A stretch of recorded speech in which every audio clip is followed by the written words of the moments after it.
Hi, I'm Dr. Jo'Anne Langham, and today I'm going to talk to you about the importance of empathy in design. I have trained many people to be designers or to think like designers over the years, and most people have talents or skills that they can apply in different ways, which makes them the unique person that they are. There are a few key characteristics, however, that good designers have in abundance. Curiosity about the world, about how things work, but most importantly, why things are the way that they are.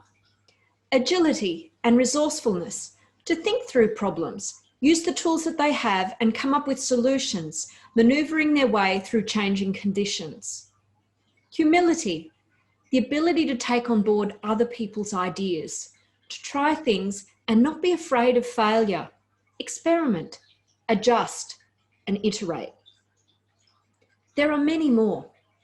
However, one of the most important characteristics, and one that I want to focus on today, is empathy.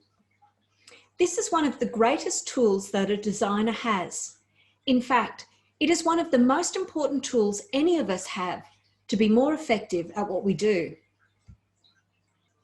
As a designer, empathy is incredibly important. Empathy is not just knowing what the users of your products or services want and gathering requirements and developing something that meets those needs. What is important is being able to understand what the problem is and what it looks like from the people who live and breathe in that situation. A quote that I think describes this important aspect comes from the well-known book To Kill a Mockingbird by Harper Lee. Atticus Finch is talking to the character Scout, and he says, "You never really understand a person until you consider the things from his point of view, until you climb inside of his skin and walk around in it." This scene from the beloved novel depicts a father imparting some thoughts to his young daughter on the advantages of employing empathy. As a concept, empathy is often discussed in the sense that being empathetic makes you more compassionate to others. And yes, that is important. However, in a practical sense, employing empathy is also the greatest possible advantage for you in your ability to communicate with other people in every scenario. It is also a key to thinking as a designer or solving problems like a designer. Everyone has the ability to empathize, to experience the world from another person's point of view and therefore really understand problems and solve them. Therefore, anyone can think like a designer. However, a note of caution. Understanding your users and the world that they live in does not mean that you can just imagine what their experience is and assume what you think and feel will be the same for them. One of the first things that I teach people is the golden rule. Users are not designers and designers are not users. What does this mean? Well, you can't ask your users to tell you what a design should be. They are experts at their experience, so they can tell you plenty about that, but they're not experts in innovation or solving problems. They may have some ideas, but often these are very individual and particular to them as a person, and they suffer from the same biases that we were talking about in our earlier video. You should not rely or expect your users to give you the answers to a design problem. That is not what your user or human-centered design or design thinking is about. Additionally, it is common knowledge for people who research human behavior that what people tell you that they do and what they actually do can be very different things. Most of this is not about deception. People aren't deliberately lying to you about what they think they do. They may not actually remember, or they only remember parts or the parts that were salient for them. They may miss important details that are critical clues in the way something is done. But because it's a habit or an unconscious action, they may not even be aware that they do it or of its importance.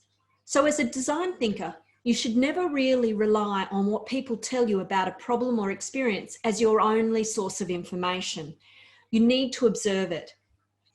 If you were trying to improve your golf swing, for example, you might get some coaching. The coach will observe you and examine things about what you're doing that aren't obvious to you. They will see all of this in context and be able to determine how all of the elements are coming together. Your role as a design thinker is to objectively see what is going on and identify issues and see what needs to change. The second part, that designers are not users. Designers might be able to experience the user perspective, but again, it's only one perspective. It will give you insights, but they're not just the insights of an everyday garden variety user or whatever tools or systems you're working with. For a start, you've thought about the problem for more than 5 minutes. A user would not do that. You may also have inside knowledge about how and why systems work. Again, this is something that shapes your knowledge and your experience. Be careful assuming that what you know and experience is the same as the users. Often projects import an expert user onto the design team. And this has many advantages, but also disadvantages.